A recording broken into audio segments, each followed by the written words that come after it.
everything that has been created with a purpose. There's nothing that's created without a specific purpose. Even the wheel, if you look at the wheel that was created, the wheel was created not as a wheel, but as a square. So the first wheel was a square, and then it became a pentagon, and then it became a hexagon, and then it became an octagon, and then it became a wheel.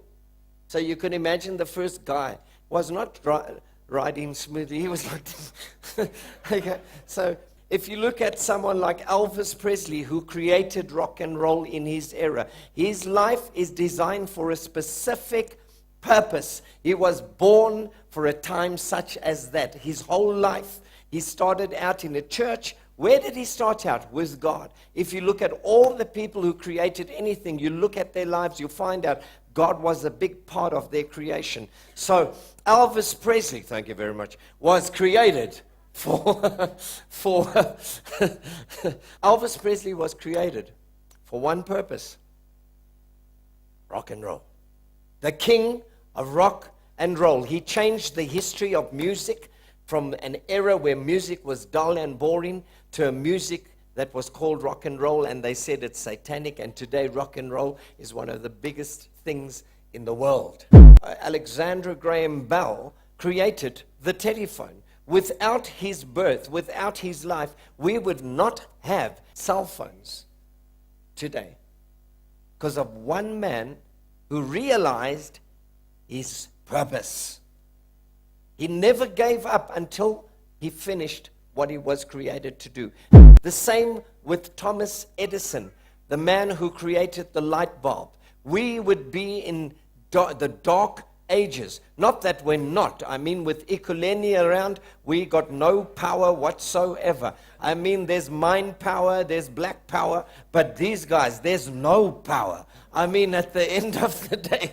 Okay, right? So Thomas Edison created the light bulb, and because of that one man who tried human hair and this flint and all kinds of stuff, decided he's not giving up. It took him 9 years to create the light bulb. On the 9th year, if he had given up on the purpose why he was created, the entire planet would be in the dark ages. We would be living by fire today, just like the Indians in North America. Honey, honey, honey, honey. Even the first motor vehicle that was ever created and designed was done by a man called Carl Benz. The first motor car. That's why it's called a motor car, taken from his name Carl, and the word Benz coming from the word Mercedes-Benz. Carl Benz created the first motor vehicle. That man was created for a specific purpose. He was designed to design the first motor vehicle. Without motor vehicles today, this world will still be walking. Are you with me today? Or riding horses and stuff like that. Is that all right with you? George Cahill, in 1843, George Cahill designed and built the first aeroplane ever. So without the life of George Cahill, Carl Benz, Thomas Edison, Alexander Graham Bell, Bach and Mozart and Johann Strauss and Elvis Presley and all the people from days of old, this world would be a terrible place. And so, in the same way, the first ship was designed by a man called Noah. Now, without that building of that boat, there would not be further boats in this world. Are you with me today? And if you look at Moses, and if you look at all the prophets, if you look at every single person on the face of the earth, every single person that you read about in this book, Moses and Elijah and all the prophets, they were created for a specific purpose. They were men of God, designed to bring forth the word of God into the earth amongst wicked people.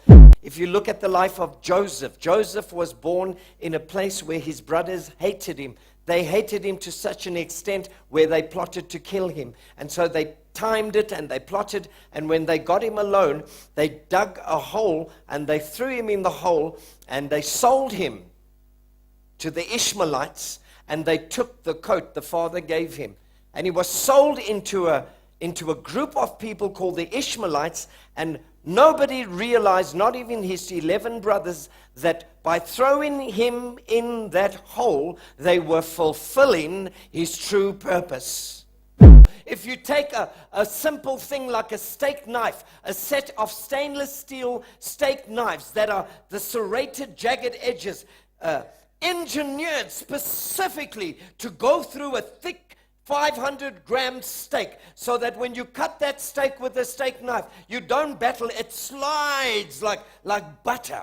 It goes right through, and it's easy to cut that steak. But when you take a steak knife like that, that's designed to cut steak, and you start pruning rose bushes and cutting branches and thorns with a knife like that, or making a hole in your belt, or cutting a piece of wood, the reason why the knife was created is then destroyed. You destroy the purpose of the knife. The same with Hoover. Hoover makes a washing machine. That machine gets delivered with instructions. And in the instructions it tells you, if you put 2.5 kgs into this machine, you're going to break the machine. It's only designed for a specific load. Are you with me? The one thing God cannot stand, and I'm telling you from experience, is a man without faith to fulfill his purpose.